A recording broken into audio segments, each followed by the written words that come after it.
Je me suis rendu compte que les gens salissaient vraiment le nom du métier.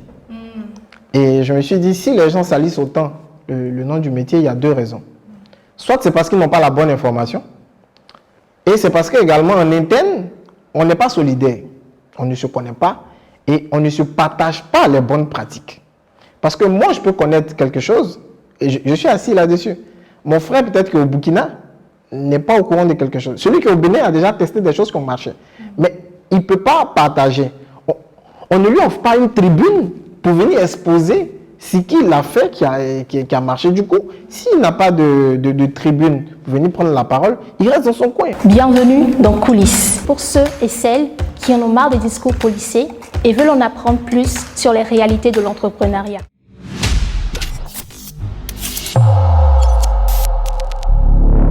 Bienvenue dans Coulisses, la conversation qui vous amène dans le quotidien, dans les réalités des meilleurs entrepreneurs et créatifs africains. Aujourd'hui, je suis avec Yannick Bouka. Salut. Salut. J'espère que ta journée a été très bien. Ok. Yannick Bouka, comme vous devez le savoir, il est auteur, expert en social media marketing, consultant également. Il a écrit le GPS du Community Manager, qui est un excellent livre que je vous recommande d'ailleurs. Aujourd'hui, nous allons parler certainement de ça, du métier de Community Manager, de social media manager, de tout ce qui est relatif à ce corps de métier parfois dévalorisé et pas compris par la majorité des personnes. Donc Yannick, ma première question, elle est plutôt simple. Qu'est-ce qui t'énerve le plus dans ce métier depuis plus de 10 ans que tu le fais? C'est le fait que les prestations ne sont pas très bien payées. Ok. Directement, on va dans le vif du sujet, quoi. Oui. Okay. Bon, c'est vraiment pour te chariter, mais après, tout dépend vraiment du client qu'on a en face de lui. On a des clients qui naturellement sont déjà formatés sur l'ensemble du travail à faire. Donc, il y a déjà des budgets qui sont déjà votés. A contrario, on a de très petites entreprises qui ne sont pas vraiment calibrées pour investir dans tout ce qui est communication en ligne, parce que ce que des personnes ne savent pas, c'est que la communication, c'est un investissement. C'est comme si vous investissiez dans un business et vous arrosez et vous attendez à ce que vous puissiez récolter. Donc, certaines personnes s'attendent à ce que les effets soient immédiats, donc ils n'investissent pas vraiment assez. Voilà. C'est vrai qu'aujourd'hui, quand on pense au rôle d'un social media manager, on se dit il va m'apporter des buzz, il va m'apporter des ventes. Comment est-ce que toi, tu arrives à gérer ces attentes des clients? Parce que ça vient aussi beaucoup du manque d'éducation sur le sujet. C'est l'une des raisons pour lesquelles j'ai fait de cela mon cheval de bataille. Depuis près de 2 ans, je m'investis dans tout ce qui est création de contenu pour éduquer l'ensemble des personnes qui me suivent et qui ne connaissent pas réellement le métier et les détails qui accompagnent tout ce qui suit, comme tu le sais, que ce soit au niveau de la modération, l'animation et les objectifs à atteindre. Donc, je pense que le travail que j'ai fait a plus ou moins porté, parce que j'ai plusieurs cadres qui me suivent et qui partagent également le même avis et qui continuent également de sensibiliser les gens. Donc, grâce à ce travail, ça amène certaines personnes à comprendre réellement tout ce qu'on fait dans ce métier-là. Pour la petite anecdote, moi j'ai réussi à avoir des clients par le biais de la formation. Donc tu viens, je te forme, tu te rends compte que le métier est difficile et au final tu me dis, ben Yannick, bon, si tu dois t'occuper de ma communication sur tous les réseaux sociaux, ça va me coûter combien? Donc c'est vraiment un peu cette démarche-là dans laquelle je suis en ce moment. Alors, Yannick, justement, je voulais revenir sur un certain point. Lorsque tu parles du budget, j'ai remarqué que l'une des difficultés du social media manager, en tout cas du professionnel du digital, c'est de faire comprendre à son client qu'en dehors du salaire qu'il lui doit, il y a aussi un budget à prévoir. Donc, est-ce que tu as déjà été confronté à des situations comme ça? Comment est-ce que tu as réagi? Bon, déjà, il faut qu'on parle de la genèse. Plusieurs personnes ont été habituées à un discours.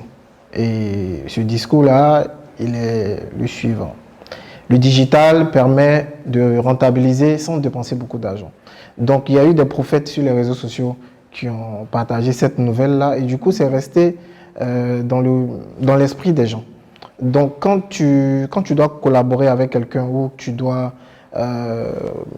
valider un budget en entreprise, c'est compliqué parce que pendant près de 10 ans, les gens étaient habitués à ce message, que le digital permet de réduire les dépenses parce que, comme tu le sais, au niveau de la communication classique, on a beaucoup de dépenses, que ce soit au niveau des 4x3, des flyers et des prospectus et tout ça.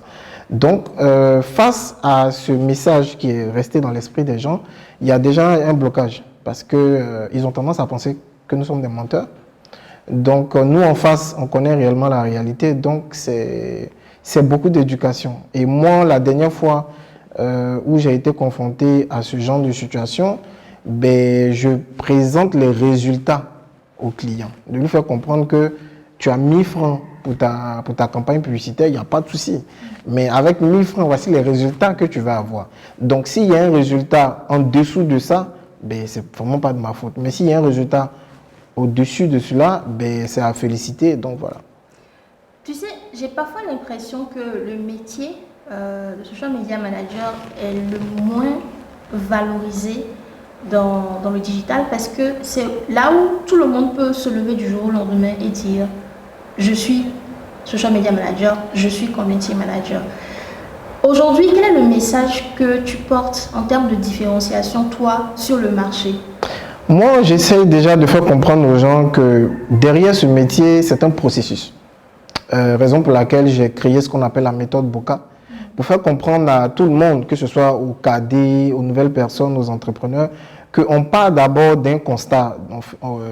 Il y a des analyses, il y a des réflexions, jusqu'à aboutir au budget. On ne peut pas venir en face de quelqu'un et lui dire je veux vendre par exemple un ventilateur et ne pas lui faire comprendre que tu as des objectifs clairs en fonction de la cible, en fonction de ton environnement socio-économique. Donc, la bonne procédure que moi je suis aujourd'hui, c'est d'expliquer aux gens que derrière ce travail que vous voyez, derrière ces likes, derrière tout ce buzz, il y a toute une procédure à suivre et derrière cette procédure également, il faut lire, il faut se cultiver. Voilà.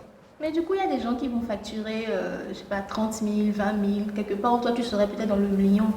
Donc, après, il faut faire la part des choses. Et il y a beaucoup de personnes qui viennent au métier parce qu'ils ont faim. Voilà, c'est un peu comme les métiers, comme la photographie, comme les personnes qui font tout ce qui est montage vidéo. Il y a beaucoup de personnes qui viennent à ce métier parce qu'ils ont faim. D'autres viennent à ce métier parce qu'ils sont passionnés. D'autres viennent à ce métier parce qu'ils veulent en faire une carrière. Donc, en fonction des objectifs personnels, chacun se comporte de cette manière sur le marché, en fait. Voilà. Moi, je ne peux pas le mentir. Quand j'ai démarré, je travaillais gratuitement parce que je suis venu par passion. J'ai voulu apprendre. Je proposais mes services à des hôtels de manière gratuite, mais par derrière, je cherchais à apprendre. À partir du moment où j'ai commencé à avoir beaucoup plus d'expérience, ben, j'ai utilisé ces expériences-là pour me vendre sur le marché. Et au fur et à mesure que j'ai appris, j'ai commencé à augmenter ma valeur. Donc, tout le monde ne vient pas au métier pour les mêmes raisons. Donc, c'est normal. Et ce n'est pas seulement qu'au niveau du social media management, pratiquement à tous les niveaux. Voilà, vous avez des bons pasteurs et puis des bons pasteurs, voilà, comme Espoir 2000 le disait. Et du coup, la méthode du bon pasteur, la méthode du pasteur Boca, c'est quoi cette méthode ? Alors, quand tu parles de méthode, qu'est-ce que tu mets dans méthode? Est-ce que c'est la manière de travailler, l'approche? Qu'est-ce que tu mets dans la méthode en fait? Je dirais plus la manière de travailler. D'accord. Je pense que c'est quand même un élément assez différenciant sur le marché. Quand on met tout le monde ensemble, celui qui a une meilleure manière de travailler va s'en sortir mieux qu'un autre. Donc toi, c'est quoi ta manière? Bon, moi je pense que l'élément de différenciation, c'est surtout au niveau de d'abord l'acquisition client. Okay. Parce que à un certain niveau, on pratique le métier soit en entreprise ou soit en tant qu'agence. Okay. Et lorsque on décide d'avoir des clients, l'approche, elle est différente parce que sans langue de bois, hein, aujourd'hui, personne ne peut créer aujourd'hui son agence et puis venir sur le marché, s'appuyer sur sa capacité à bien faire le travail. Honnêtement, ça n'attire pas des clients. Le client a besoin soit que tu sois dans son réseau, soit que tu lui montres à travers tes écrits et à travers des preuves que tu es capable de bien faire le travail, ou soit c'est de bouche à oreille. Et comme aujourd'hui nous sommes sur les réseaux sociaux, plus tu produis du bon travail, plus le travail parle pour toi en fait. Voilà. Et tu t'es beaucoup formé. J'ai vu quelque part que tu avais lu entre 2 et 100 livres. En tout cas, c'était un objectif que tu t'es fixé. Tout à fait. Et aujourd'hui, quand tu regardes tout ce que tu as appris sur le social media management et marketing et tout ça, quelles sont les principales différences que tu constates entre le marché occidental et notre marché à nous? Au niveau du marché occidental, ils sont beaucoup plus spécifiques dans le travail qu'ils demandent aux social media managers. Et tel que c'est défini sur les sites internet, c'est ce qui est fait dans la réalité. Donc, on vous dira que le community manager s'occupe de la partie opérationnelle, donc publication, modération, échange avec les clients peut-être en inbox, il fait de la curation, il essaye de faire de l'observation et il fait des retours à sa hiérarchie. On vous dira que le social media manager, c'est quelqu'un qui agit en pivot et également en amont pour réfléchir sur la stratégie et qui est en contact surtout avec la hiérarchie. Donc lui, il fait beaucoup plus d'analyse de données. Mais ici, ce n'est pas le cas parce que ce soit une grande entreprise ou une TPE, on n'a pas forcément les moyens de recruter plusieurs personnes dans la même entreprise pour faire le boulot. Donc, contrairement en Occident, le social media manager ici se retrouve à faire plusieurs choses et avoir plusieurs casquettes. Il est même emmené à faire des propositions en termes de marketing dans l'entreprise dans laquelle il travaille en fonction du cadre dans lequel il se situe. Donc, la différence entre nous et les personnes de l'Occident, c'est qu'en Occident, le métier, il est beaucoup plus spécifique. Vous pouvez avoir même des concepteurs, rédacteurs qui sont dédiés aux réseaux sociaux. Donc, leur boulot consiste seulement qu'à écrire. Le boulot, c'est écrit. D'autres, c'est seulement que vous faites des créas. D'autres se consacrent à tout ce qui est CRM, donc tout ce qui est messagerie. D'autres, c'est vraiment pour analyser la data, les données, pour transmettre ces données à la hiérarchie ou au département marketing pour analyser les ventes et anticiper sur de nouvelles stratégies de communication. Mais ici, on est emmené à tout faire. Moi, j'ai eu la grâce, je dis vraiment la grâce. Dans toutes les entreprises où je suis passé, j'ai été le premier social media manager. Donc, de cette manière, ça te permet de tout reconstruire. En fait, tu n'hérites pas du travail de quelqu'un. Donc, ça permet de tout reconstruire et très souvent avec des moyens de bord. Pourquoi? Parce que la hiérarchie a été formatée déjà avec l'information selon laquelle, quand on recrute un social media manager, il vient nous faire économiser par rapport au budget qu'on a l'habitude de dépenser. Ok, donc je comprends un peu mieux ce que tu disais au début par rapport au fait que les gens ont l'impression que parce que je suis sur le digital, ça veut dire que je n'ai plus à investir dans le marketing en général, dans la communication en général. C'est plutôt bien que tu aies parlé des entreprises dans lesquelles tu as eu à travailler parce que quand je regarde ton parcours, tu n'as pas été qu'en indépendant. Tu as d'abord fait tes armes, pour ainsi dire, dans des entreprises plus ou moins grandes. Est-ce que tu penses que ces expériences-là ont changé la manière dont aujourd'hui, en tant que consultant, en tant que professionnel, tu travailles? Oui, parce qu'aujourd'hui, un social media manager d'un média ne peut pas se comparer à un social media manager qui a travaillé dans le e-commerce. C'est deux domaines différents. Un social media manager qui a accompagné pendant 10 ans un grand photographe ou un studio n'a pas la même manière de voir les choses que quelqu'un qui a bossé de manière spécifique sur des produits ou des services. C'est complètement différent. Moi, je remercie vraiment Dieu parce que j'ai eu l'opportunité de travailler dans plusieurs secteurs d'activité. Je suis passé par le groupe Jumia, donc j'ai eu l'occasion de voir un peu comment le social media a de l'impact sur des activités de e-commerce. J'ai été à Weblogy, qui est le leader en termes de médias en ligne, donc ce qui fait que j'ai bossé dans les médias. Après, j'étais à Canal. Donc, Canal, c'est l'élite en termes de tout ce qui est médias. J'ai fait également BNP Paribas aujourd'hui dans une banque.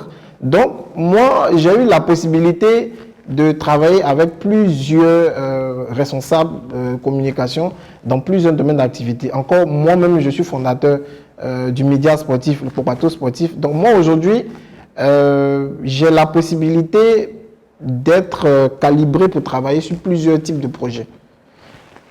Quand vous n'avez pas cette vision, c'est très compliqué. Je te donne juste un exemple. J'ai un cadet, par exemple, qui a bossé dans tout ce qui est cosmétique et qui s'est retrouvé avec une opportunité de bosser pour un média.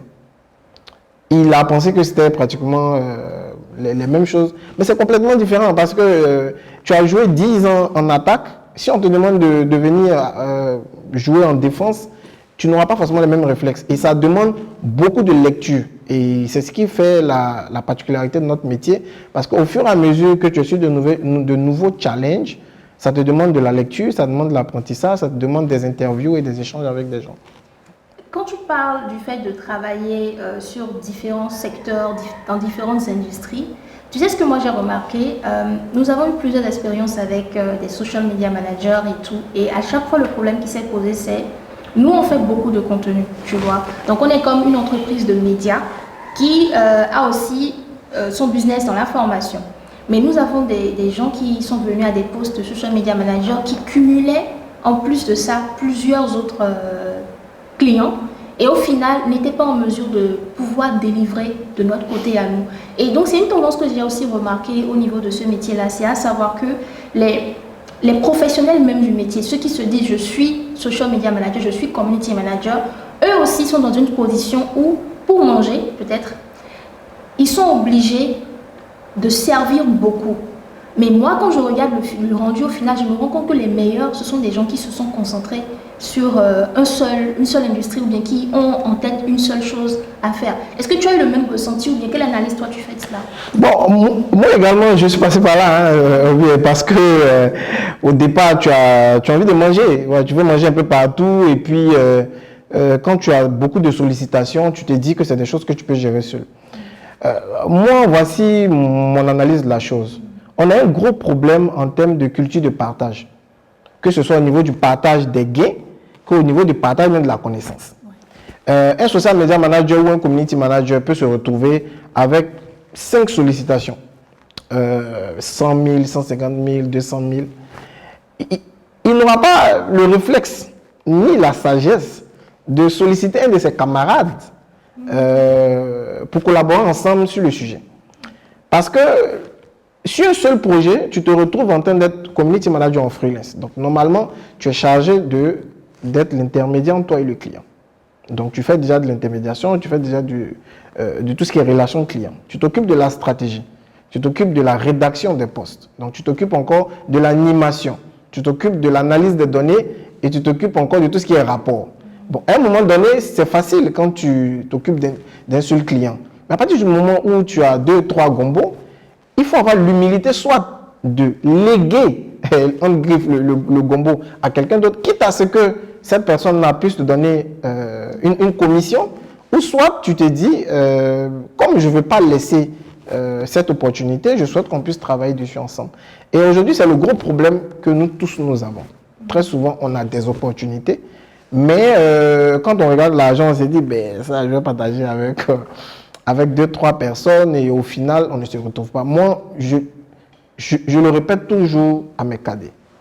Lorsque vous avez des opportunités, mettez-vous ensemble. Parce qu'on fait tous le même métier, mais chacun de nous a des talents dans un domaine bien précis. D'autres sont très bons dans l'analyse des données, d'autres sont beaucoup plus à l'aise dans la rédaction, d'autres dans le graphisme. Donc, vous pouvez juste vous associer et travailler ensemble. Et c'est beaucoup plus facile. Parce qu'à partir du moment où tu as fini ta part du travail, tu sais qu'il y a une autre personne qui a pris le relais, ou soit dès que tu as une opportunité, ben, tu négocies avec une petite agence avec qui tu collabores en tant qu'apporteur d'affaires. Si tu veux être au quotidien pour voir le travail qui se fait, tu ne deviens plus apporteur d'affaires, tu deviens un chef de projet. Donc les projets viennent à toi et par derrière, c'est une équipe qui fait le travail, mais toi tu es l'intermédiaire entre le client et l'agence qui fait le travail. Voilà. C'est vraiment explorer diverses manières de monétiser son talent. Tout à fait. Et pas juste rester dans, ok, forcément si j'ai une opportunité, c'est que je dois faire le travail pour pouvoir gagner mon gombo. C'est assez intéressant ce que tu dis. Et je me rappelle quand même d'une de tes expériences que tu m'as raconté la dernière fois quand on s'est vu, par rapport à l'hôtel. Oui. Bon, pour les personnes qui nous suivent, ce que je disais, c'est qu'à l'époque, je démarrais. Et nous étions en 2012 par là.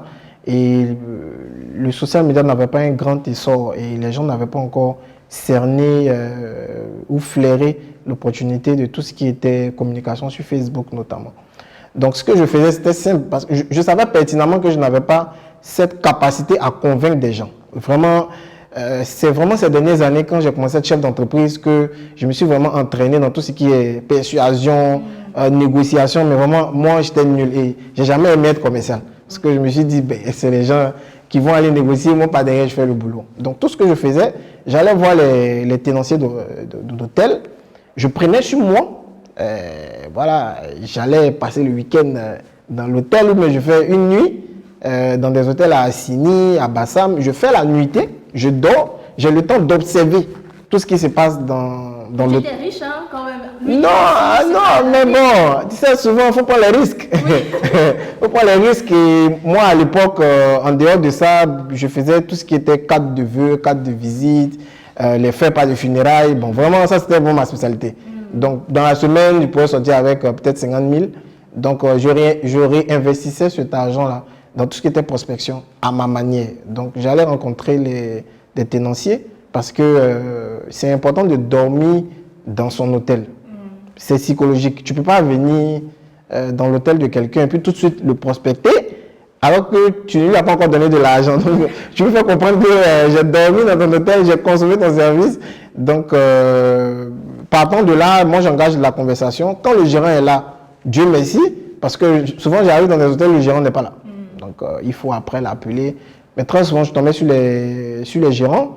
Et à la suite de ça, je proposais mes services gratuitement en retour d'une nuitée en semaine. Puisque en semaine, bon, il n'y a pas forte affluence. Donc, la nuitée peut tourner autour de 50, 70 en fonction du standing de l'hôtel. Donc, comme si j'étais payé à peut-être 70 000, mais en nature.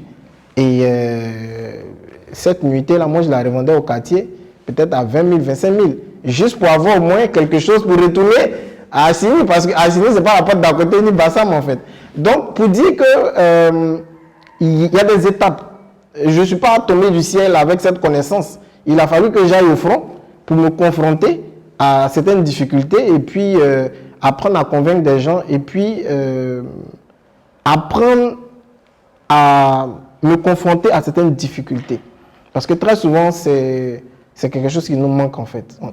On n'essaie pas d'aller au front pour se confronter aux difficultés. On veut juste apprendre à travers Internet. Voilà.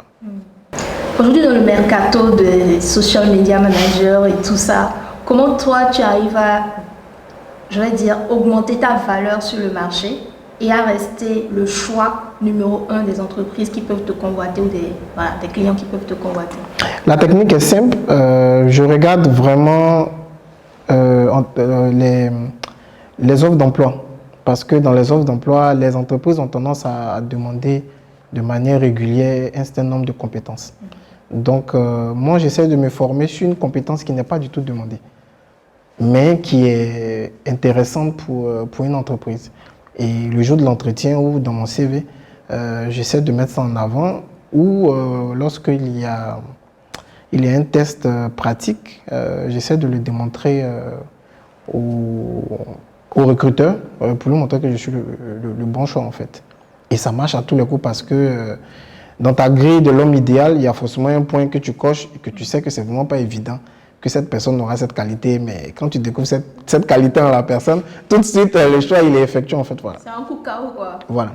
Et tu sais, quand je pense également à ton expérience, tu es un compatriote à moi. Donc, c'est peut-être du chauvinisme de le dire, mais est-ce que tu pourrais pas dire quelque part que faire tes armes en tant qu'étudiant à l'UAC, enfin à l'université d'Abou Mekalavi, pour ceux qui ne savent pas, t'a formé pour ce qui tu es aujourd'hui? Parce que tu as fait les lettres, je crois. Oui, je ne le cache pas. Hein.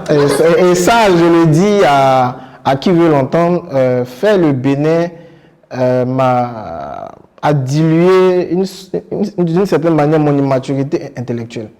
Parce que moi, j'ai commencé à l'université de Bouaké ici. Et après la première année, j'ai eu l'opportunité d'aller au Bénin. Il y a des qualités que je n'avais pas quand je quittais la Côte d'Ivoire, que j'ai réussi à avoir au Bénin. La résilience, le fait d'accepter d'être surtout humble, parce que nous les Ivoiriens, hein, quand on arrive au Bénin ou quand on arrive dans un pays où le niveau de vie est moins élevé par rapport au nôtre, on a tendance à montrer un nez de personnes qui sont beaucoup plus supérieures.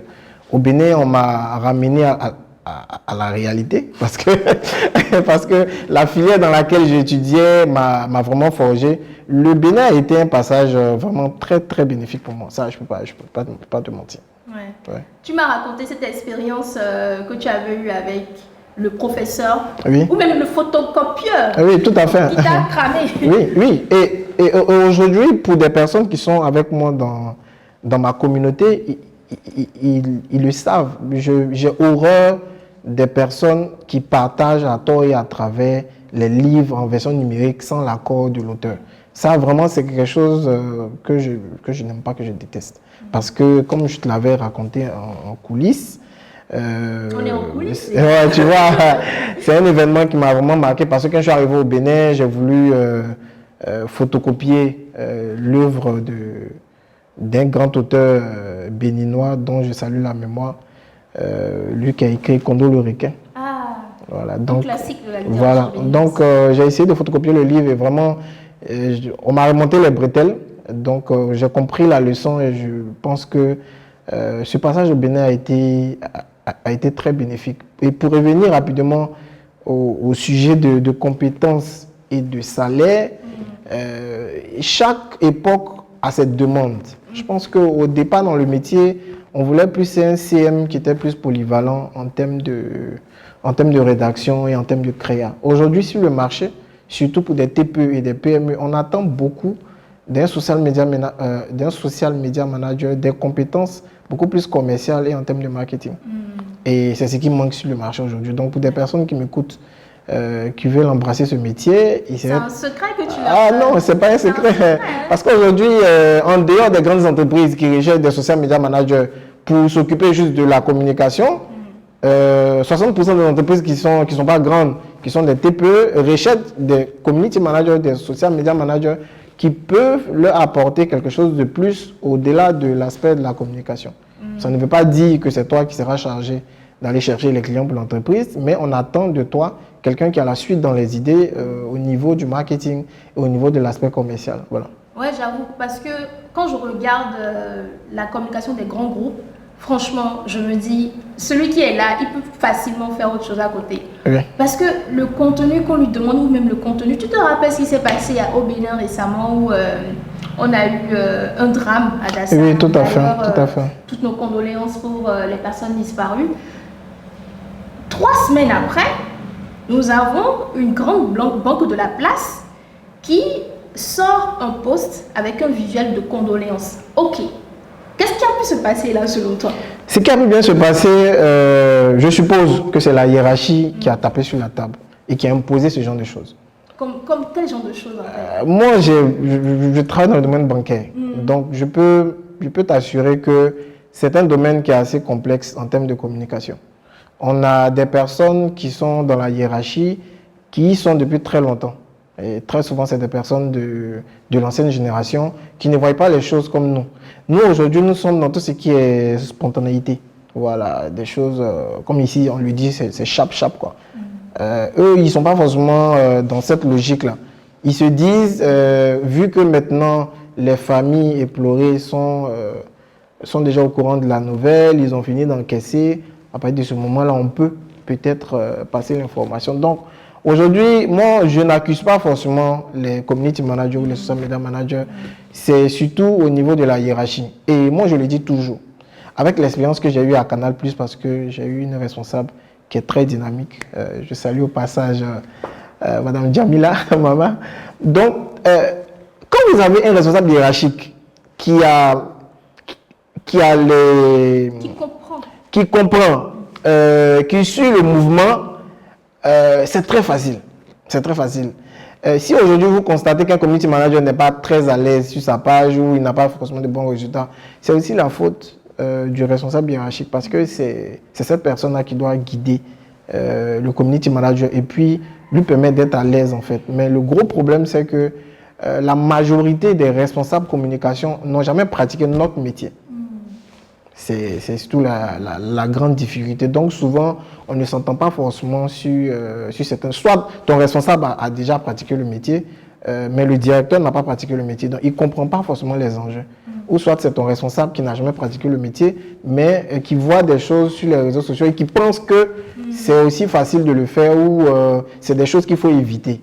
Il ne comprend pas l'enjeu, quoi. Voilà, c'est un peu ça. Ce que j'ai remarqué aussi, c'est qu'on a beaucoup d'entreprises, ou bien souvent, ce n'est pas de grandes entreprises, mais ce sont des TPE, PME, comme tu les appelles et tout, qui vont remarquer qu'il y a une certaine tendance qui est sur le marché, il y a un buzz, et qu'il y a une autre page qui a repris le buzz et ça a eu du résultat.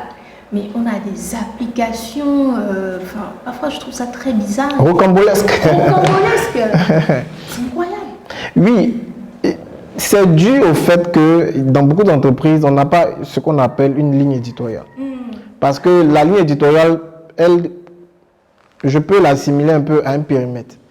On se dit, lorsque nous devons communiquer sur les réseaux sociaux, il y a un périmètre qu'il ne faut pas dépasser. Donc, en fonction de l'actualité, en fonction de tout ce qui va venir comme information, on sait s'il faut prendre la parole sur ce sujet ou pas. Voilà. Donc, très souvent, il n'y a pas forcément de ligne éditoriale. C'est du tic au tac. Boss, est-ce que ça, je peux réagir dessus? Oui, réagir. Ou souvent, même le community manager, souvent, n'a pas envie de réagir là-dessus. C'est le boss qui dit, Joe, bon, j'ai vu le truc, ça marche un peu, essaye de voir si tu peux rebondir là-dessus. Et puis, bon, après, ça part dans tous les sens, quoi. Le plus important pour les gens, c'est prendre la parole quand tout le monde en parle. Voilà, se faire voir aussi. Ouais. C'est malheureux parce qu'aujourd'hui, je pense que le plus grand défi que les community managers et les social media managers peuvent avoir, c'est la flexibilité créative. Tout à fait. On ne leur fait pas suffisamment confiance pour qu'ils puissent prendre des décisions. On a envie que tout soit carré, calibré, alors qu'aujourd'hui, Mark Zuckerberg peut se lever et dire « Ah, mais je change telle chose dans l'algorithme » ou bien tu as vu récemment avec Instagram, ils ont lancé les profils vérifiés et certains créateurs sont en train de remarquer qu'il y a une baisse de leur vue. Donc, des changements aussi drastiques dans l'algorithme, comment toi tu arrives à l'expliquer par exemple à un client qui se dit « Ah, tu fais un mauvais travail ». Moi, aujourd'hui, j'ai une politique. Je n'hésite pas à me séparer d'un client. Voilà. Auparavant, j'étais dans la logique il faut chouchouter le client. Voilà. Je pars du principe qu'avec un client, il y a une phase de connaissance, comme un peu dans un couple, mais dans toutes autres relations. Et pendant cette phase, il peut y avoir des clashs. Ça peut durer 1 mois, 2 mois maximum, où le client n'arrive pas vraiment à comprendre pourquoi vous faites ça. Nous aussi, on n'arrive pas à comprendre pourquoi le client réagit de cette manière. Je me donne maximum 2 mois. On a 2 mois pour se clasher. Il peut y avoir des incompréhensions. C'est expliquer les choses et tout ça. Et après, je pense qu'on est tous au même niveau d'information. Moi, pour ma part, la majeure partie des clients avec lesquels je travaille, c'est des clients soit qui ont été mes élèves, ou soit des personnes qui me suivent. Donc, ils ont l'habitude de voir un peu ce que je dis.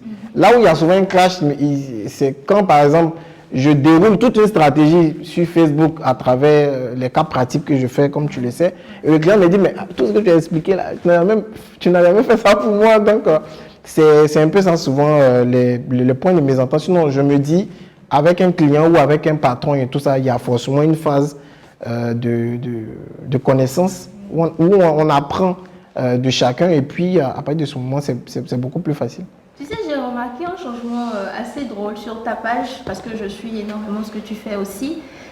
Il fut, je pense qu'il y a 2 ans comme ça, disons entre 2019, 2020, peut-être un peu de 2021, tu étais chill.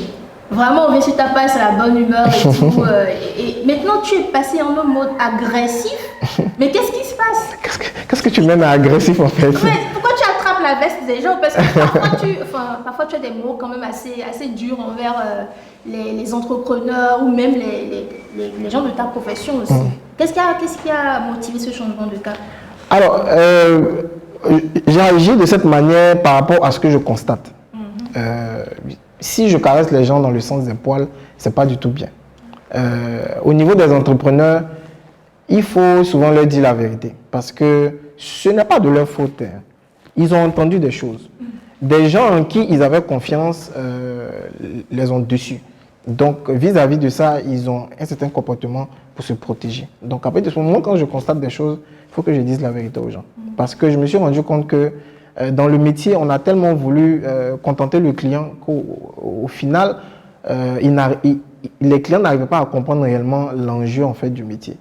Et du côté des community managers, vraiment, quand on finit l'interview, tout à l'heure, je vais faire encore un post pour fracasser. Ok, tu vas dire quoi? Oui, parce qu'on a beaucoup de cadets qui ont peur d'exprimer leurs difficultés, malgré le fait que nous soyons dans une communauté. Ils ont des difficultés, ils ne parlent pas de leurs difficultés, ils restent dans leur coin. Les clients ne sont pas contents, les clients nous contactent. Ah, il y a un de tes cadets qui a mal géré ma page, qui me dit des comptes vérités. Et quand c'est comme ça, l'image du métier est salie. Donc je pense que c'est des choses sur lesquelles il faut régulièrement revenir pour que les gens puissent prendre conscience de ça en fait. En tout cas, tu as de l'énergie hein, parce que chaque jour, sur ta page, il y a de nouveaux dossiers. Oui, c'est important parce que quand tu fais de la sensibilisation, tu es un peu comme un pasteur. Il faut régulièrement faire passer le message pour que les gens comprennent. Et ça demande beaucoup d'énergie. Il y a beaucoup de personnes qui me demandent, mais comment tu t'organises, comment tu fais pour toujours prendre la parole. C'est un peu comme un sacerdoce. Personnellement, je me dis, vaut mieux en parler pour qu'au moins les générations futures ne soient pas confrontées aux choses que nous, on a vécues en fait. Et justement, parlons de sacerdoce, Pasteur Boka. Tu as créé une église qui s'appelle la Social Media Room et qui rassemble des professionnels du métier. D'où est venue cette idée et quel a été selon toi le point où tu t'es rendu compte que ça, franchement, j'ai bien fait de l'avoir fait? L'idée est venue d'une grosse frustration. Ah ouais, parce que je me suis rendu compte que les gens salissaient vraiment le nom du métier. Et je me suis dit, si les gens salissent autant le nom du métier, il y a deux raisons. Soit c'est parce qu'ils n'ont pas la bonne information, et c'est parce qu'également en interne, on n'est pas solidaire. On ne se connaît pas et on ne se partage pas les bonnes pratiques. Parce que moi, je peux connaître quelque chose et je suis assis là-dessus. Mon frère, peut-être qu'au Burkina, n'est pas au courant de quelque chose. Celui qui est au Bénin a déjà testé des choses qui ont marché. Mais il ne peut pas partager. On ne lui offre pas une tribune pour venir exposer ce qu'il a fait qui a marché. Du coup, s'il n'a pas de tribune pour venir prendre la parole, il reste dans son coin. Parce que tout le monde n'a pas le même tempérament. Vous avez des personnes naturellement qui vont prendre la parole sur les réseaux sociaux pour dire oui, voici ce que j'ai fait qui a marché. Et à contrario, voici ce qui n'a pas marché. D'autres sont assis dans leur coin. Parce qu'on ne leur offre pas une tribune pour s'exprimer. Et la dernière chose, c'est parti du fait également que je voulais bâtir un business autour de tout ce qui est abonnement et garder surtout un héritage parce que je me suis dit ensemble, on est beaucoup plus fort. Donc aujourd'hui, la Social Media Room, c'est avant tout un programme de mise à niveau et de renforcement des capacités en social media management et également en communication digitale. Et par derrière est greffé des communautés. Parce que je parle du principe que plus on vit en communauté, plus on a de très bonnes aptitudes. Et le dernier enjeu, c'est surtout pour les entrepreneurs qui démarrent, qui n'ont pas forcément les moyens de se payer un coaching personnalisé ou forcément une formation. Mais le fait de rester dans une communauté avec des personnes qui pratiquent le métier et également des entrepreneurs qui ont eu à tester des choses, ça peut avoir de très bonnes répercussions sur leur manière de gérer leur communication. C'est assez drôle parce que je voulais revenir sur le sujet de l'abonnement. Nous aussi, on a eu à tester le format de l'abonnement qui a marché quelque part dans le sens du concept lui-même, mais dans le sens de, comment on appelle, je vais dire dans le sens du paiement. On a eu quelques problèmes et on en a discuté, toi et moi. Donc j'ai remarqué que dans la social media, vous êtes parti sur un modèle où tu payes 5 000. 5 000, voilà, 5 000 par mois. Et tu peux payer en 3 mois, en plusieurs mois. Comment ça se passe? Au départ, même à la jeunesse, c'était 25 000 francs par mois. Parce que c'est une dégringolade. Je t'explique. Okay, au départ, je me suis dit, je crée une communauté où je décompose la formation du community manager en 12 mois. Okay. Donc, si tu rentres dans ma communauté, normalement, en 12 mois, quand tu ressors, tu as un niveau plus ou moins équivalent au mien. Mais je me suis rendu compte que ce n'était pas évident pour tous les community managers de payer 25 000 francs par mois. Parce que dans les 25 000 francs, j'avais un gros paquet d'une formation en ligne, une formation en présentiel. Donc je me suis dit, je vais rendre cela accessible à tout le monde. Tout le monde vient voir ce qu'il y a à l'intérieur. Et à partir de l'année prochaine, pour que le projet soit autonome sur le plan financier, plus ou moins, on va passer à des formules d'abonnement. Sinon, au départ, c'était un prix fixe. Pour les 5 000 francs, tu rentres dans la social media room, tu bénéficies de toutes les activités et également du fait que dans la communauté, tu peux connaître tes compatriotes qui font le même métier que toi. Parce qu'en parenthèse, on peut pratiquer le même métier, être dans le même pays et ne pas se connaître. Et c'est le fait de rester dans cette communauté te permet de grandir professionnellement parce que eux, ils ont pratiqué des choses que toi, tu n'as pas pratiquées et vice-versa. Et l'autre chose, avec les activités, les partages d'expérience, tu as l'opportunité de voir un peu comment les choses fonctionnent. Au début, ça n'a pas vraiment marché. Pourquoi? Parce que les gens étaient focus sur l'aspect formation. Ils se sont dit, Yannick Bouka fait des formations à 5 000 maintenant. Donc le premier mois, on a eu près de 200 abonnés. Et quand ils sont arrivés, ils se sont rendus compte qu'il n'y a pas de formation. J'ai dit non, c'est un système de partage d'expérience. C'est vrai que le nombre d'abonnés a baissé, mais il a fallu de la sensibilisation et également des témoignages de certaines personnes. Et je remercie au passage toutes les personnes qui acceptent gratuitement, parce qu'aujourd'hui, toutes les personnes qui interviennent sur ce projet pendant les partages d'expérience, ils le font à titre gratuit. Parce que pour l'instant, je vais dire, tout le budget ou tout l'argent que nous essayons de collecter à travers les abonnements permet de rémunérer les 3 personnes à plein temps qui travaillent sur le projet, c'est-à-dire l'office manager qui s'occupe de tout ce qui est administration, abonnement, le chef de projet qui s'occupe de tout ce qui est marketing commercial, et puis le content manager qui gère tout ce qui est aspect digital. Et on a une équipe de bénévoles que je salue encore au passage à travers les pays qui essaie de soutenir en fait le projet. Voilà. Et en fait, malgré toutes ces explications, il y a quand même des gens qui pensent que vous arnaquez les professionnels avec 5 000. Non, aujourd'hui, pour accéder à la social media room, les 5 000 francs par mois ne te donnent plus droit à tout ce que tu avais au préalable. Parce que là, maintenant, aujourd'hui, tu as un forfait premium, tu as un forfait classique, et puis tu as un forfait intermédiaire. Ok, le forfait classique, il est 5 000. Il est 5 000, mais il te donne seulement droit à assister au partage d'expérience, c'est tout. Ok, mais tu n'es pas dans le groupe WhatsApp? Non. Tu n'es pas dans le groupe WhatsApp? Non, tu es dans le groupe WhatsApp. Tu es dans le groupe WhatsApp, voilà. Et ensuite, le forfait intermédiaire? Le forfait intermédiaire te permet d'avoir beaucoup plus parce qu'après, on a une séance qu'on appelle la séance inspiration. Oui. Et lors de la séance inspiration, c'est de la curation de contenu qui est analysé et on essaie de débriefer pour voir quel est le contenu qui sied au travail que tu fais, à ta page. Et on essaie de te coacher là-dessus. Okay. Donc, par derrière encore, il y a d'autres avantages en fonction du forfait que tu choisis en fait. Donc là, en parlant de pricing, on a 5 000. On a 5 000, 10 000 et 20 000. Ok, donc même comparé aux 25 000 du début, tu as encore diminué, même sur le forfait, je vais dire premium. Oui, parce que ce que tu dois comprendre, c'est que je veux que la social media soit quelque chose d'accessible. J'aime dire que je veux que ça soit un peu comme le Netflix de tout ce qui est programme d'accompagnement parce que plus l'information est accessible, plus on a des futurs clients qui sont bien formés, qui sont bien renseignés. Parce que toutes les personnes qui sont dans la social media room, c'est des personnes qui sont appelées être directeurs de la communication, chefs d'entreprise, puisque nous avons des vendeurs dans cette communauté. Donc plus l'information est accessible, plus la social media room est accessible à tout le monde, ça permet de beaucoup mieux éduquer tout le monde en fait. Voilà. Action. Aujourd'hui dans le métier, qui sont tes références ou même des personnes qu'il faut connaître absolument? Des personnes qu'il faut connaître ou des personnes qu'il faut suivre? Non, tu sais, connaître. En tout cas, des gens, tu sais qu'ils connaissent le métier et ils font la différence sur le marché en Afrique. Bon, je vais commencer déjà par mon ancien collègue Morel.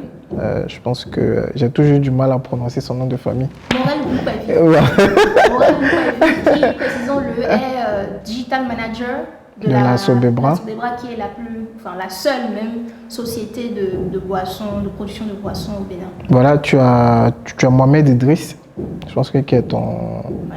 Mohamed Idriss. Qui est ton ancien collaborateur. Je pense qu'il est AG Partners. Tout à fait. Et il gère la communication du Super U du Bénin, c'est ça? Ouais. Tu as Ange Marius Lec, et Émile Kofi, qui sont des Ivoiriens, Ok. qui sont également dans tout ce qui est sensibilisation, qui n'hésitent pas à donner de leur temps pour partager pas mal de choses. Et je pense que c'est des personnes aussi à suivre, à connaître. On a un aîné, Henri Lotin, du Cameroun, qui n'est vraiment pas du métier, mais je demande à ce que des personnes du milieu puissent le suivre parce que il parle beaucoup de branding et c'est une discipline qui est assez importante dans le métier, dans tout ce qui est community management, tout ce qui est social media. Après, pour citer les noms, je pourrais te citer beaucoup de personnes de la social media room. J'ai cité Mohamed Idriss, tu as Kevin Wafo également qui est sur LinkedIn, qui est très active. Tu as Bayala, putain, pourquoi j'ai oublié son nom? Bayala, il fait quoi? Non, c'est une dame. C'est une dame. Oui, Okay. c'est une dame. Je pense que, je sais pas, on peut couper parce qu'après, il ne faut pas que j'oublie son nom. Non, en fait, on va chercher. Je pense qu'elle est au Cameroun ou Non, au Burkina. Au Burkina. Ah, Oui. c'est vrai que le Burkina, je pense. Dorothée, ouais, pardon. Dorothée Bayala. Bah, voilà. Tu vois, tu t'es rappelé. Dorothée Bayala. Et voilà, je pense que tu as Alain Thioman également du Niger. Il gère quelle page comme ça? Il est dans une agence, je préfère taire le nom, parce qu'après, pour ne pas peut-être avoir de problème. Et tu as oublié notre superstar du Bénin? Non, je ne l'ai pas oublié, j'ai gardé le meilleur pour la fin. On a Perpétue Wefa également. En fait, je veux dire, on a beaucoup de personnes qui font du très bon travail que moi, personnellement, je ne connais pas. C'est la raison pour laquelle j'ai créé la Social Media Room. Au passage, je salue une personne aussi qui est très talentueuse, j'ai aussi le nom qui m'échappe. C'est compliqué. Il ne faudrait pas qu'on ait l'impression que je cherche des noms alors que c'est des personnes des personnes avec lesquelles j'ai l'habitude d'échanger. Je voulais parler de Ghislain Kodjo, oui, Ghislain Kodjo, que je salue au passage, qui est très très actif et qui donne de son temps également pour la communauté. Il y a quelqu'un également qui est très très réservé. Ah oui. En fait, je pense que si des personnes veulent savoir qui il faut suivre, il faudrait qu'ils me suivent pour voir un peu toutes les personnes qui sont passées comme intervenants au niveau de la Social Media Room. On a eu l'opportunité d'avoir dans les partages d'expérience beaucoup de personnes qui sont très talentueuses en Afrique et qui pratiquent le métier de social media manager et également qui excellent dans une des disciplines de la communication digitale. Au passage, je salue Claude Marcel, qui est issu du Cameroun. Je pense que les gens peuvent également la suivre sur les réseaux sociaux. Tu sais, le drame, c'est que beaucoup des talents exceptionnels que je connais dans le domaine, mais dans quelques domaines que ce soit, ne sont pas des gens qui prennent souvent la parole. Et j'ai remarqué que le public, ils ont souvent l'impression que quand tu ne parles pas, c'est que tu ne sais pas, tu vois. Et par exemple, quand tu vas inviter quelqu'un que tu sais que cette personne est un expert, tu sais que cette personne a énormément de choses à partager, les réactions ne sont pas autant enthousiasmées. Donc, toutes ces personnes qu'on a citées, peut-être que vous irez sur leur profil et vous vous rendrez compte qu'ils n'ont peut-être pas animé leur page depuis quelques temps alors qu'ils sont censés être dans le métier et tout. N'ayez pas ce biais négatif de vous dire « Ah, c'est parce qu'ils n'ont rien à dire ». C'est peut-être parce qu'ils n'ont pas assez de temps, peut-être parce que ce sont des personnes réservées comme tu as pu le mentionner. Prendre la parole, c'est un investissement. Oui. Moi, personnellement, pour tout te dire, j'ai jamais pensé prendre la parole. J'ai préféré rester dans mon coin pendant 7 ans, faire mon taf, faire tranquille. J'ai pris la parole pour 2 raisons. La première raison, c'est que beaucoup de personnes disaient du n'importe quoi sur le métier. À un moment donné, je me suis dit, trop c'est trop. Il faut que je sorte un peu de mon silence. Et puis la deuxième raison, parce que j'utilise les réseaux sociaux comme un canal d'acquisition client pour mon agence. Ouais. Et je me suis dit, bon, tu n'as pas le réseau, tu n'appartiens à aucune communauté, tu ne connais pas grande personne. Bon, au moins utilise le canal que tu prends pour travailler, pour avoir des clients. Donc je pense que c'est les 2 raisons moi, qui m'ont amené à prendre la parole. Et je pense que Dieu merci, le fait que je puisse prendre la parole a motivé certaines personnes à prendre la parole de temps en temps. Mais c'est un investissement. Moi, avant de dormir, je peux prendre 1h30 pour réfléchir sur un contenu que je vais partager aux gens. Mais souvent, tu te dis, mais tout ce que je partage, c'est gratuit, je gagne rien en retour. Donc, c'est un investissement et ce n'est pas forcément évident pour tout le monde. Chacun a son programme, chacun a beaucoup de choses à faire. C'est pour ça que chaque jour, moi, je salue ce que le grand frère Henri Lotin fait. Il a un blog où tu te demandes, ben, est-ce qu'il dort vraiment parce qu'il est tout le temps dans la culture du partage. Et cette culture du partage-là, comme nous ne l'avons pas en Afrique, surtout francophone, parce que dans le milieu anglophone, ils ont une culture également du partage. Les gens ont tendance à penser qu'on n'a pas de repères ici, en fait. Alors qu'en vrai, on a des personnes qui sont très compétentes, mais souvent qui restent un peu dans leur coin, soit parce qu'elles n'ont pas le temps, ou peut-être pour des raisons personnelles, elles préfèrent rester dans l'ombre, parce que les réseaux sociaux aussi, c'est très violent. Les réseaux sociaux, c'est très violent. Tu peux dire quelque chose juste pour contribuer et puis en commentaire, quelqu'un qui n'a même pas ton... En fait, ce qui fait mal, c'est que le gars, il n'a même pas ton niveau, quoi. Il va venir te dire n'importe quoi et après, tu peux faire protéger ta santé mentale, en fait. Ouais, c'est un peu ça. Tout à fait. En fait, je rejoins ce que tu dis sur la question du partage de la connaissance. Et aussi, une chose que l'on remarque très vite dans le métier, c'est que, oui, c'est vrai, tu peux aller sur YouTube, aller trouver plein de blogueurs, d'experts, de professionnels, des gens comme Seth Godin, Neil Patel, te parler justement de marketing et tout ça. Mais au final, les réalités dont ils parlent et les réalités de chez nous, c'est pas la même chose. Tout à fait. C'est pas la même chose. Et ce qu'il faut comprendre, c'est que nous ne sommes plus à cette période où il n'y avait pas de référence. Aujourd'hui, il y a quand même, je pense, 15 bonnes années d'expérience. Nous avons des gens qui ont fait leurs armes depuis ce moment-là et qui sont en mesure d'être des formateurs, des experts qui vont former des gens pour le futur. Et tu en fais partie justement. Et juste pour rappeler très rapidement, parce que tu auras un atelier sur IRAO dans quelques semaines où tu vas parler justement de la méthode BOCA et former des personnes qui en ont besoin. Donc, j'aimerais terminer en parlant des difficultés du métier. Les difficultés du métier, quelles sont-elles? La première difficulté, c'est le niveau de compréhension entre les personnes qui font le métier et les décideurs ou les clients. Très souvent, on n'est pas au même niveau d'information. Mais moi, je n'accuse pas forcément les clients parce que, je le disais au préalable, ils ont été baignés ou ils ont été bercés par certaines informations. Ils sont restés longtemps dans un moule et aujourd'hui, nous, on vient un peu briser les barrières, donc c'est compliqué.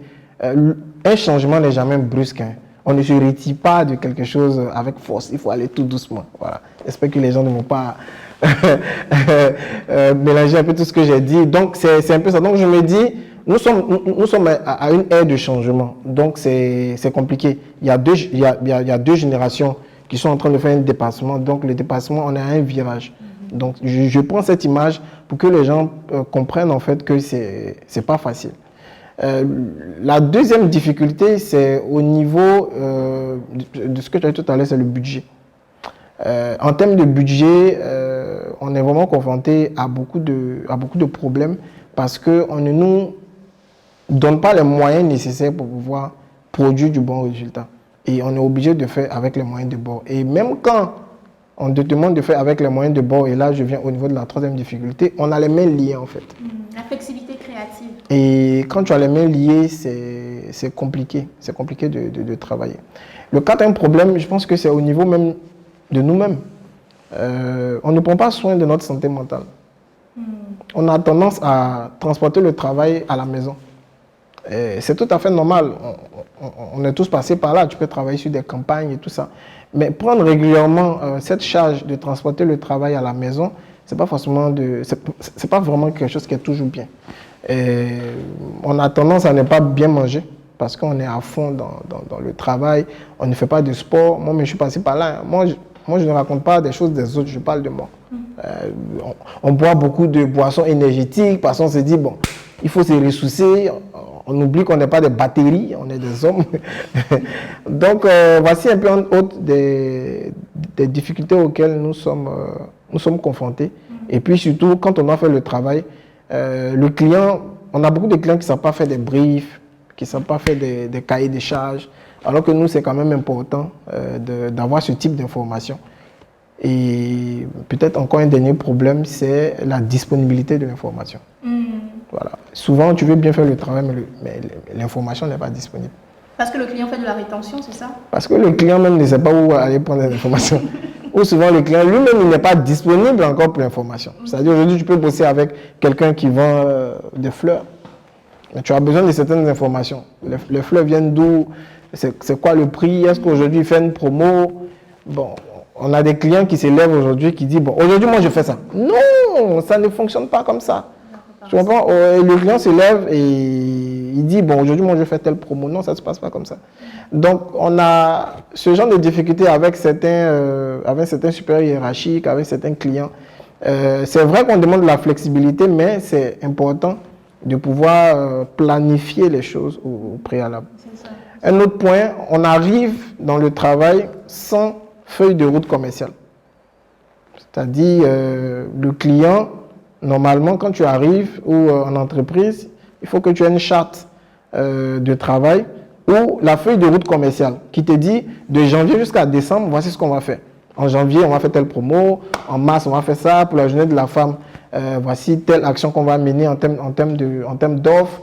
Donc, une fois que tu as toutes ces informations, cette cartographie ou bien cette map, c'est beaucoup plus facile pour toi d'être beaucoup plus créatif. Mais du jour au lendemain, quand on te dit demain on fait une promo et on attend de toi un travail à la minute, c'est compliqué en fait. Voilà. Ouais. Et finalement, quand je regarde tout ça, c'est aujourd'hui l'intelligence d'un social media manager serait de prendre le contexte dans lequel il est. Tout à fait. Et de pouvoir prendre les bonnes décisions dans ce contexte-là. Et c'est même la raison pour laquelle tu as écrit le GPS du social media manager, du community manager. Le GPS du community manager. Qu'est-ce qu'il contient en vrai? C'est 10 années d'expérience que j'ai condensé dans ce livre-là. Et j'ai essayé vraiment d'être le plus pratique possible, raison pour laquelle j'ai fait des cas pratiques sur le lancement de l'album de Yodé et Siro, le lancement de la chaîne live. Donc, chaque fois que je dis quelque chose, j'essaie d'illustrer pour dire qu'on n'a pas forcément besoin d'avoir des repères comme Burger King, Netflix, où on adule un peu le type de communication. Mais ici aussi, sous nos cieux, il y a des personnes ou des entreprises comme Gounou à l'époque avec Perpétue qui ont fait de très bonnes choses. Et j'essaye de standardiser en fait cette créativité-là, de dire si ça a marché dans tel contexte, donc voici comment il faut le faire et voici comment il faut comprendre en fait. Voilà. Ouais. Et du coup, pour le mot de la fin, parce qu'on a énormément discuté, alors sans vouloir mettre l'émission coulisses au-dessus de toutes les autres, c'est quand même la première émission que tu avoues. Je t'ai posé des questions plus que oui, tout les à fait. influenceurs. Est-ce qu'on peut gagner de l'argent sur Internet? Non, mais c'est assez drôle que cette question revienne souvent, tu vois. Quand je regarde un peu les chaînes de télé qui invitent les gens à parler de leur métier, surtout des métiers du digital, je trouve que les questions sont hyper superficielles. On ne va pas à l'intérieur au niveau des réalités. C'est même la raison pour laquelle Coulissa a été lancé. Comme je l'ai dit, c'est également parce qu'on n'a pas de tribune en fait. Voilà, parce que les chaînes de télévision ont déjà des programmes bien définis, donc elles essayent de nous donner une lucane pour pouvoir parler. Et dans cette lucane, il faut avoir un sujet qui captive l'attention des gens. Et à partir du moment où on parle d'argent, où on parle de sécurité de compte, ça capte beaucoup plus l'attention des gens. C'est la masse, c'est le mainstream. Tout à fait. Et la personne qui regarde peut-être cette émission à 12 heures, ce n'est peut-être pas le jeune qui a besoin de se former ou de devenir. Mais c'est peut-être la femme au foyer qui est en train de cuisiner ou encore l'homme au foyer qui est en train de prendre soin des enfants, même si c'est une personne me diront. Ah, parce que ici c'est un concept encore qui n'est pas encore développé, voilà. J'espère que ça viendra, mais Yannick, j'aimerais te dire aujourd'hui, plus de 10 ans d'expérience, qu'est-ce qui te reste devant? Qu'est-ce que tu as envie de réaliser dans les 10 ans à venir? C'est laisser un héritage, et je pense que c'est la raison pour laquelle la Social Media Room a été créée. Laisser un héritage pour que toutes les personnes qui viendront puissent trouver que avant elle, il y a eu quand même un groupe de personnes. Je salue au passage toute l'équipe de la Social Media Room qui a vraiment essayé de laisser un héritage de tout ce qui a pu bien se faire en Afrique francophone comme réalisation sur les réseaux sociaux, quoi. Voilà. Ouais, c'est vrai que la Social Media Room est l'une des rares communautés, parce que très souvent en Afrique, nous avons des communautés tech Tu vois, Google, développeurs, énormément de communautés tech et dans le domaine du design aussi, mais dans le domaine du marketing et surtout du social media marketing, vous êtes la communauté de référence aujourd'hui et pour cela, tu peux être fier de toi. Oui, et je suis aussi fier de toute l'équipe parce que je pense que lors de la journée internationale du community manager, on a essayé de faire une démonstration de force. Oui, je pense que le Burkina et le Bénin ont montré de quoi ils étaient capables et je pense que c'était très beau à voir. Des personnes même qui ne sont pas de la communauté ont essayé de rejoindre les autres pour essayer de commémorer ensemble. Et c'est cette image de l'Afrique francophone que je veux montrer, ce sentiment d'appartenance et puis cette culture du partage. Et d'existence aussi. Et tout à fait. Parce que sur le net aujourd'hui, c'est l'anglais qui domine. Tout à fait. Et peut-être nos compatriotes de l'Afrique anglophone ont parfois l'impression qu'on n'existe pas. Oui, tout à fait, puisque c'est beaucoup plus facile de les retrouver. Et je pense qu'en parlant de ça, on a un projet au niveau de la social media où on va mettre en place un catalogue. C'est-à-dire, non seulement dans ce catalogue, on trouvera des personnes qui ont été des intervenants de la social media, mais également des personnes à suivre. Parce que très souvent, quand on arrive dans le métier, on ne sait pas qui suivre finalement. Donc, dans ce catalogue-là, on aura vraiment toutes les personnes et ce sera répertorié par ordre alphabétique. Donc, ce sera un peu comme un dictionnaire ou un lexique, je ne sais pas. Mais qui va répertorier vraiment les personnes à suivre parce que souvent, c'est compliqué. On ne sait pas qui suivre.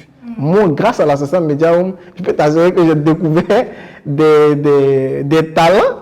Et je me dis, mais attends les gars, vous avez 10 ans d'expérience, vous êtes assis au Togo, au Bénin, au Cameroun. Mais voilà, chacun a sa manière de voir les choses. D'autres sont concentrés sur des projets parce que, à vrai dire, quand on travaille sur de gros projets, on n'a pas le temps de venir créer du contenu. C'est vraiment pas évident et il faut comprendre certaines personnes. Mais je pense que d'ici la fin de l'année, on aura droit à ce document-là qui sera en ligne et pourquoi pas sur papier, de faire également la liste des personnes à suivre. Je pense que tu seras également sur cette liste-là. Parce que ce que les gens doivent comprendre, c'est que le travail dans le social media, c'est pas seulement s'intéresser à la communication digitale. Ça fait appel à plusieurs autres compétences, en fait. Voilà. Donc Yannick, le mot de fin, parce que je suis certaine que quand cet épisode va sortir, nous aurons des talents qui vont regarder parce qu'ils vont s'inspirer de toi, de ce que tu fais. Quel est le message que tu veux envoyer à tous ces talents, quel que soit leur niveau, qu'ils soient déjà à un niveau de manager ou qu'ils viennent de commencer? Quel est le message du professionnel du social media marketing en Afrique à ces personnes? Première chose, il ne faudrait pas... On sait que tu étais déjà prêt pour la question. Non, en fait, je sais. J'ai l'habitude de le dire et puis ça vient vraiment de mon expérience personnelle. Première chose, il ne faut pas penser qu'il faut forcément faire la communication pour arriver au métier. Parce que c'est un élément de blocage pour certaines personnes qui se disent j'ai fait le droit, j'ai fait les mathématiques, donc je ne peux pas arriver dans ce métier. Tout le monde peut venir au métier. La seule condition, c'est d'abord la passion et l'envie de bien faire. Parce que si vous arrivez au métier pour de l'argent, après, ce sera compliqué, quoi. Parce que moi, Yannick, c'est plusieurs heures d'insomnie et tout ça où je n'ai pas dormi. J'ai lu beaucoup de choses. Aujourd'hui, ils ont beaucoup de chance d'avoir des aînés qui sont en train de compiler toutes ces connaissances-là à travers des posts Facebook, des tweets, des livres et également des vidéos. Donc, pas besoin forcément de faire de la com avant d'arriver au métier. Toutefois, il est très important d'avoir un bon niveau parce que nous sommes dans un environnement francophone. Quand vous allez rentrer dans une entreprise, vous serez payé en fonction de votre niveau. Parce que si le poste est dédié à un bac plus 5 et qu'ils ont prévu 600 000 francs pour le salaire, si vous avez un bac plus 2, ils ne vont pas vous donner les 600 000. Ils vont estimer que vous êtes dans une catégorie beaucoup plus basse, donc on ne doit pas forcément vous payer ça. Donc c'est très important, avant d'arriver au métier, de terminer ses études. Il faut arriver au métier au moins avec un bac plus 5. C'est très important parce que dans la suite, ça va beaucoup compter. Toutefois, si vous avez un bac plus 2, vous pouvez toujours venir. Mais à partir du moment où vous rentrez dans le métier, sachez que vous rentrez dans un engrenage sans fin en fait. Parce que quand on le veut, je désire de t'interrompre, mais quand le veuille ou pas, le métier répond encore à des réalités africaines où ton diplôme, c'est ce qui parle pour toi. Donc en fait, ce que tu veux dire, c'est que même dans l'entreprise aujourd'hui, on échelonne les niveaux de rémunération en fonction de ton diplôme. Tout à fait. Sauf que aujourd'hui, on a beaucoup de chance d'avoir des entreprises qui essaient de niveler les choses. Okay. On te demande qu'est-ce que tu es capable de faire. On a une fiche de poste, le poste il est payé à 1 million. Si tu es capable de faire ça, on te donne ton argent. Si tu n'es pas capable de faire ça, on ne te donne pas.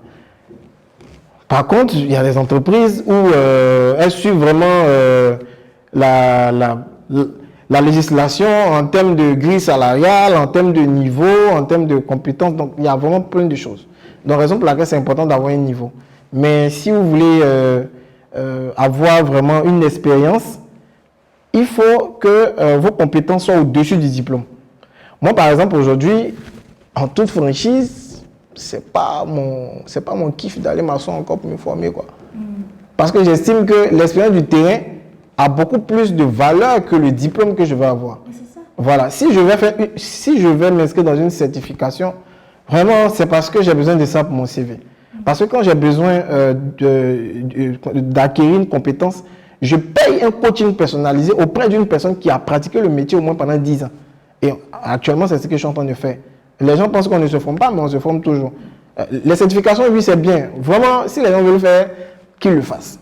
Parce que c'est important pour mettre dans le CV. Mais c'est très important de s'approcher de quelqu'un qui maîtrise le métier pour pouvoir apprendre auprès de lui, coûte à ce que vous puissiez payer des centaines de mille, en fait. Parce que par derrière, vous aurez non seulement le réseau, la connaissance et également tout ce qu'il a pu emmagasiner pendant un certain nombre d'années.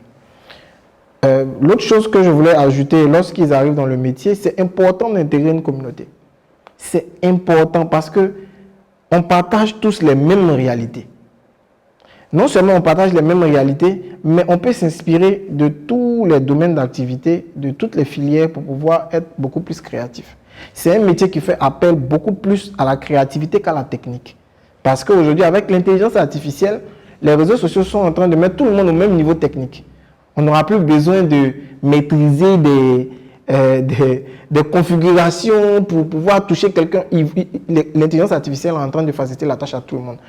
La différence va se faire au niveau de la créativité. Quelles sont les personnes qui sont beaucoup plus créatives? Et pour être beaucoup plus créatif, il faut s'inspirer des autres. Troisième chose, il faut forcément être dans un réseau, en fait. Il ne faut pas avoir peur d'approcher les gens. Moi, pendant 7 ans, je suis resté dans l'ombre.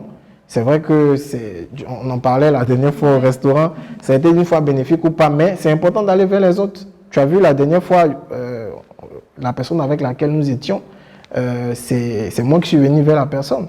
Tu as vu, toi, tu es arrivé en Côte d'Ivoire, tu es venu vers moi. Donc, on est dans un monde aujourd'hui où il faut se rapprocher, il faut s'approcher des gens. En fait.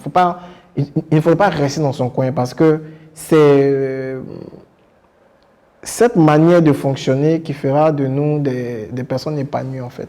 Rester dans son coin, bon, comme je le dis toujours, c'est pour les personnes qui ont les bras longs. Voilà. À défaut d'avoir un bras long, il faut aller chercher. Il faut avoir des pieds qui marchent. Tu vois, tout à fait. Donc moi, c'est vraiment le conseil que je peux donner. Et le dernier conseil, il faut beaucoup s'auto-former dans d'autres disciplines, telles que la psychologie du consommateur, le marketing, les filières humaines, donc la sociologie et tout ça, c'est très important parce que si vous vous limitez juste à la communication digitale et à tout ce qui est technique, ben, vous n'allez pas être le meilleur dans votre domaine, quoi, voilà. Ouais, donc au final, je pense que ce que je retiens de ce que tu as dit, c'est investissez en vous, oui, par la formation, par le réseau, par le contact, tout et surtout à fait. par le renouvellement, la réinvention constante. Et j'ajouterai un dernier point qui est très important, c'est le test. Tout à fait. Savoir tester. Effectivement. Et ne pas juste se contenter de théorie, aller sur le terrain et se faire ses propres réalités. Ça, c'est vrai. Ouais. Merci beaucoup à tous de nous avoir suivis. Nous allons mettre les liens vers la social media room parce que tu as parlé de communauté aussi, oui, et aussi vers le GPS. J'espère que ce ne sera plus en rupture à ce moment. Donc, pour revenir à ce que tu disais, ils peuvent taper social media room. Le site n'est pas encore prêt, mais il sera peut-être prêt d'ici la fin de l'année. On est disponible sur LinkedIn et également sur Facebook. Moi, personnellement, c'est Yannick Boka. Tapez, vous allez forcément me retrouver. Le nom de ma page, c'est Triomphe avec Yann, puisque j'ai essayé de départager les choses. Sur Triomphe avec Yann, je suis beaucoup plus concentré sur le métier de community manager, social media manager. Et je suis Yannick Boka, je suis dans mes délires avec le cinéma, parler des cas pratiques et puis également échanger avec les entrepreneurs. Voilà. En tout cas, vous aurez l'occasion d'apprendre Yannick Boka sur Irao dans quelques semaines. En tout cas, nous allons mettre le lien vers la formation dans la vidéo. N'hésitez pas à partager cette vidéo parce que justement, on se soigne par le partage. Tout à fait. Comme l'a dit le sage, mettez en commentaire vos idées, vos réflexions, vos questions. Et je suis sûre que tu pourras repasser, voir un peu après tous ceux qui auront posé des questions spécifiques. Il n'y a pas de souci. En tout cas, on te l'enverra. Merci de nous avoir suivis et à très bientôt dans Coulisses.